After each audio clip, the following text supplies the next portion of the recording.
¿Qué pasa, amiguetes? Oye, que vamos a continuar con nuestro proyecto del Tweet Deluxe. Que lo tenemos olvidado, que ha cogido hasta polvo de estar aquí.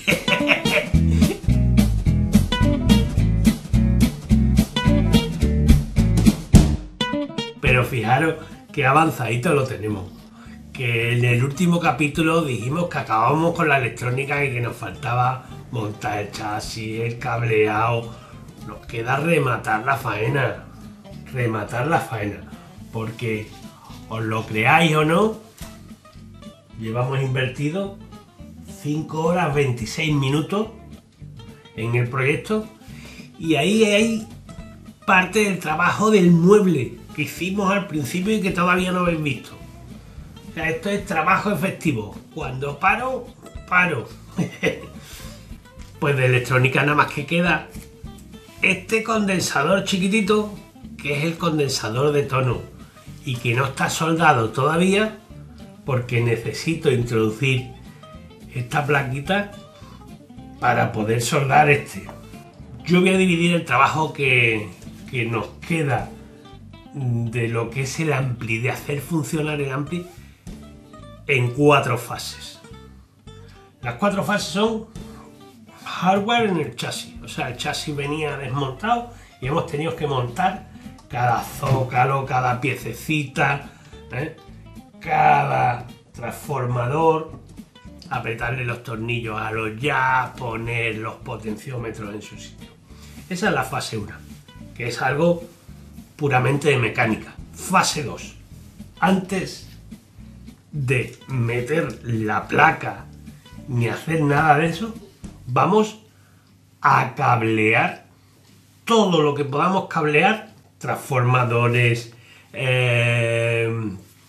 los cables que interconectan los jacks, los cables del transformador de salida a los jacks de salida, los interruptores, el interruptor de standby, el piloto, todo lo que podamos cablear antes de tener dentro la placa base, lo vamos a hacer.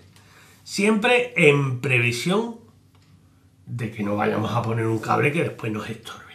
La fase 3, preparar la placa, hacer, como digo yo, la cigala, hacer esto. Y por último, la fase más peliaguda, la 4ª fase, que es cuando yo meto la placa dentro del chasis y cableo y uno ya cada parte de la placa con el correspondiente hardware, es decir, pues este cablecito, pues la masa del jack, por aquí viene la entrada, este va al potenciómetro de volumen, este va al potenciómetro de tono, estos son 2 masas, esto viene del transformador. Cuando uno estos cables ya a su sitio definitivo. Esa es la 4ª fase.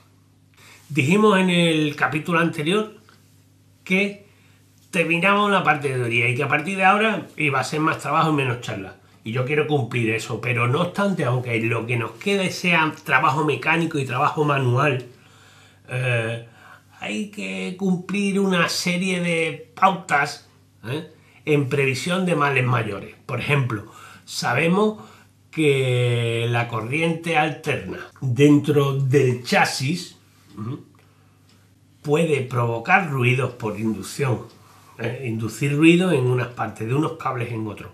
Por eso vamos a tener la precaución de cuando llevemos los cables que llevan la alimentación al filamento, que llevan 6,3 voltios de alterna, oye, pues los vamos a trenzar, ¿sabes? Eso. La cosa se va complicando. Al principio partimos de un chasis que está vacío, que es pequeño pero que está vacío, y al que le vamos sumando cosas. A medida que le sumamos cosas, le sumamos complejidad al trabajo manual, porque para meter los soldadores pues ya tenemos un cable que cruza y lo vamos a quemar, pues ya no accedemos con facilidad. Pero al margen de eso, lo peor es la posibilidad de cometer errores. Nosotros no necesitamos saber nada de electrónica para soldar un cable. Pero si nosotros conocemos en cada momento qué estamos haciendo, eso minimizará la posibilidad de cometer errores. ¿Por qué?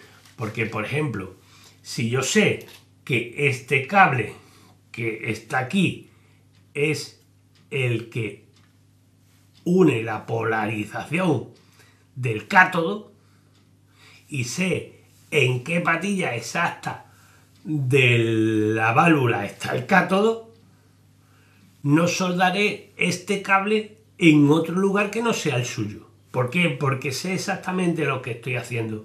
Si yo no sé para qué sirve, ni de dónde viene, ni a dónde va, pues podré equivocarme con mayor facilidad en cualquier despiste, y como hay tantísimo cable y al principio no, pero al final va a ser esto una maraña de cable, pues podemos cometer errores con mayor facilidad que si sabemos en cada momento qué estamos haciendo, de dónde a dónde estamos uniendo, para qué sirve cada cablecito. Primero porque el montaje va a ser más enriquecedor, la experiencia, y después porque en caso de avería, imaginaros que lo montamos y no funciona. Oye, pues si no sabemos para qué sirve, difícilmente podremos detectar dónde está la avería o cómo repararlo. Así, si sabemos exactamente para qué sirve cada cosa, porque hemos mamado el montaje, porque lo hemos sufrido, porque lo hemos aprendido y porque hemos hecho una construcción atenta y sabemos en cada momento qué estamos haciendo, si cometemos un error tendremos entonces bastante más facilidad para detectar en qué nos hemos confundido, en qué nos hemos equivocado. En fin. Oye, si me da tiempo, yo voy a dejar esto montado adentro. ¿Que no? Pues enseño en el vídeo cómo hemos llegado hasta aquí. Y vamos al lío.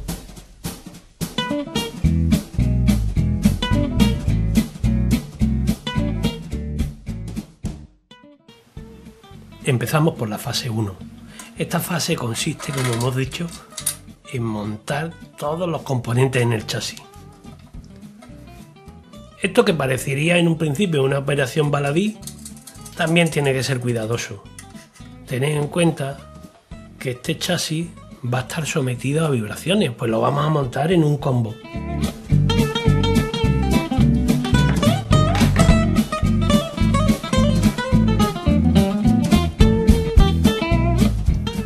Incluso si fuera un cabezal, si no apretamos bien los tornillos, no será la primera vez que veo vibrar un transformador simplemente por el mero hecho de pasar por él la corriente. Eso puede provocar zumbidos, ruidos y cosas raras.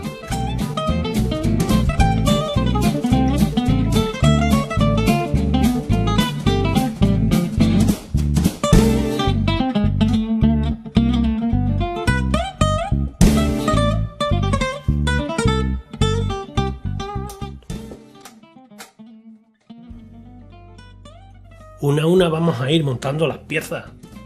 El interruptor de on-off, el interruptor de stand-by y todo lo que vaya correspondiendo.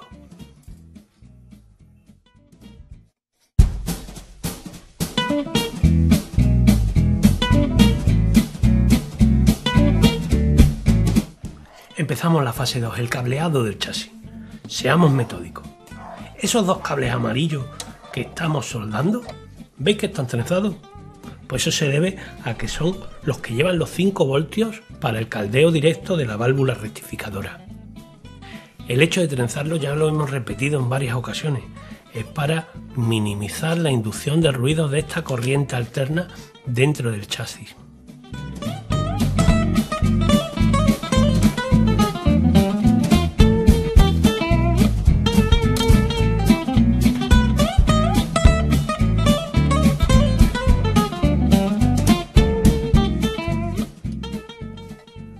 Lo siguiente que soldamos es el circuito de altas y el interruptor de stand-by.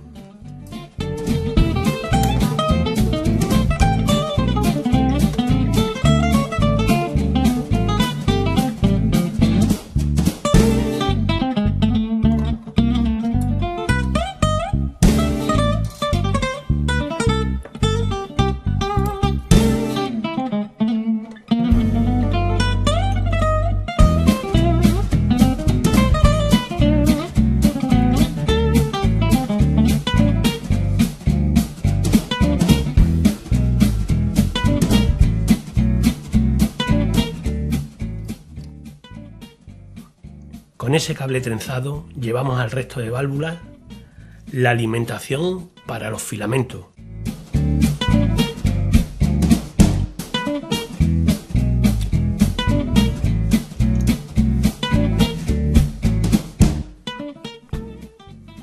Ahí van 6,3 voltios. 6,3 voltios en antena. Por eso va trenzado.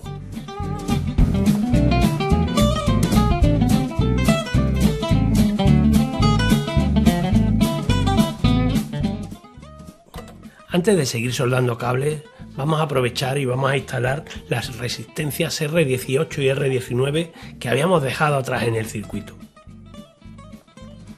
Aprovechamos que el pin número 6 de la válvula no se conecta a nada, así que lo utilizaremos el propio zócalo como si fuera una regleta y soldaremos ahí la resistencia para unirla al cable que lo llevará al circuito de la inversora.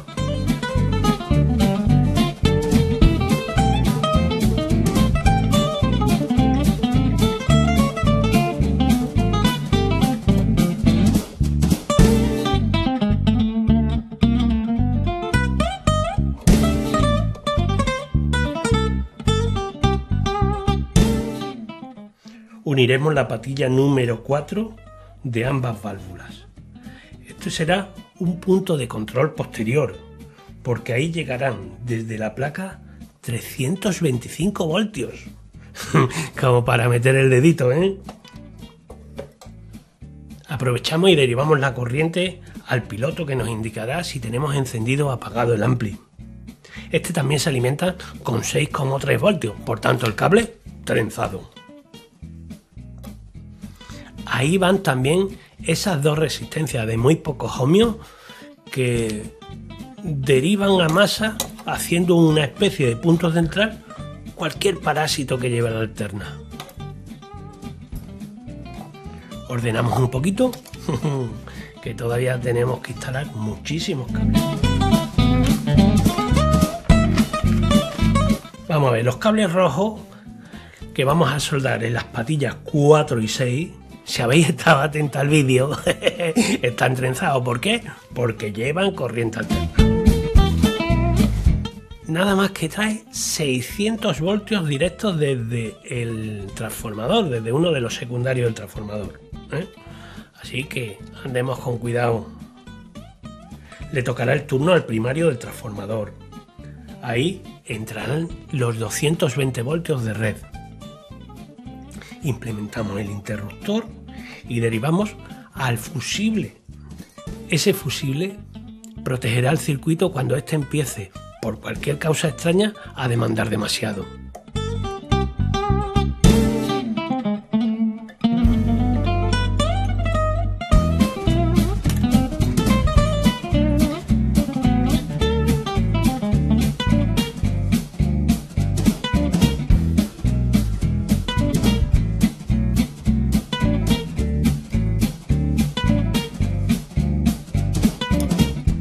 Rematamos la faena con tubo termorretráctil.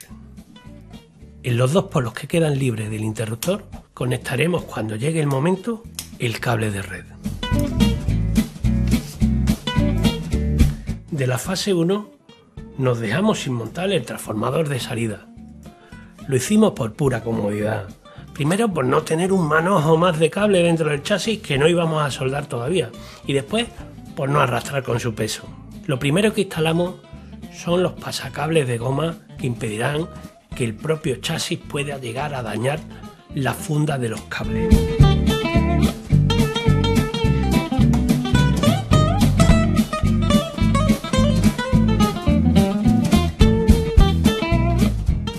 Fijaros que cuando hay tan poco espacio, incluso poner un tornillo o una arandela requiere de cierta habilidad. No digamos lo que es pelar un cable a su tamaño adecuado y prestañarlo. Todo se complica cuando nos restringen el espacio.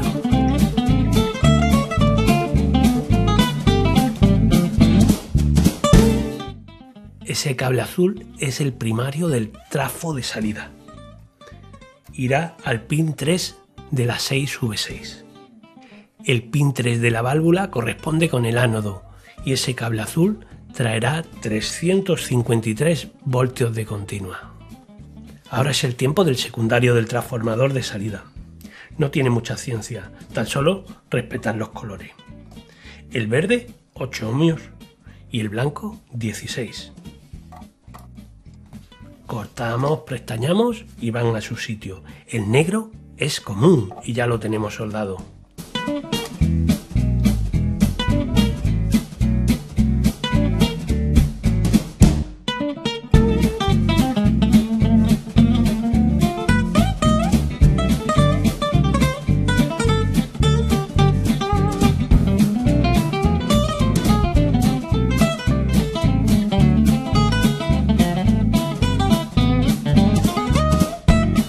Este transformador trae además un cable amarillo que proporcionaría 4 ohmios. En vez de cortarlo, lo anudamos y lo dejamos ahí por si en un futuro nos hiciera falta.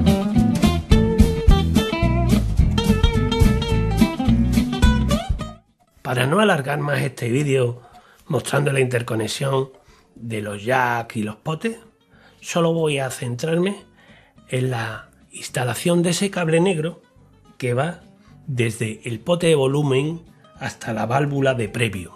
¿Por qué? Porque pasa por debajo de la placa y vamos a usar cable apantallado. Es un recorrido largo y se podría inducir algún tipo de ruido.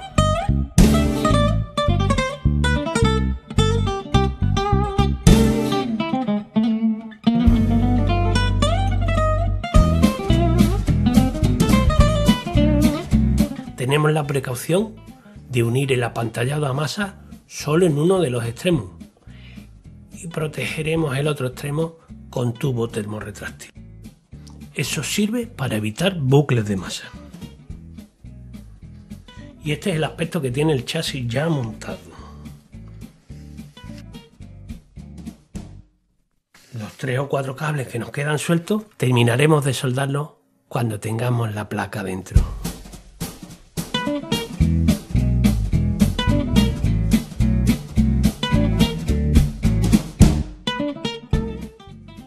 Fase 3, vamos a montar las cigalas. Yo le llamo las cigalas porque los cables quedan como colgando. Mira, cortamos a las medidas y prestañamos los cables que nos hagan falta, de los colores que nos hagan falta. Si respetamos un código de colores, minimizaremos los errores. También tenemos que tener en cuenta que si prevemos la longitud que necesitamos de cable sin quedarnos largos ni cortos, eso nos ahorrará mucho trabajo. Prestañamos pad y soldamos cable. Esto es un trabajo repetitivo. Por ello tenemos que seguir prestando atención, porque en el momento que nos descuidemos podemos cometer un error que podría acarrear graves consecuencias en un futuro.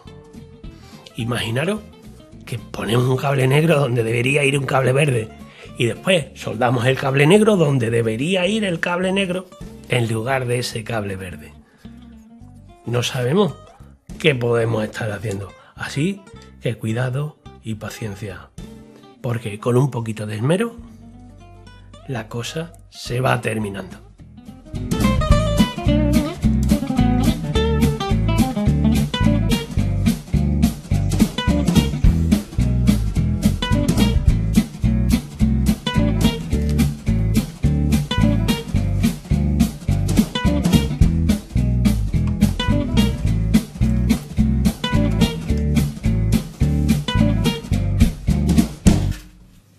Ya habéis visto el vídeo.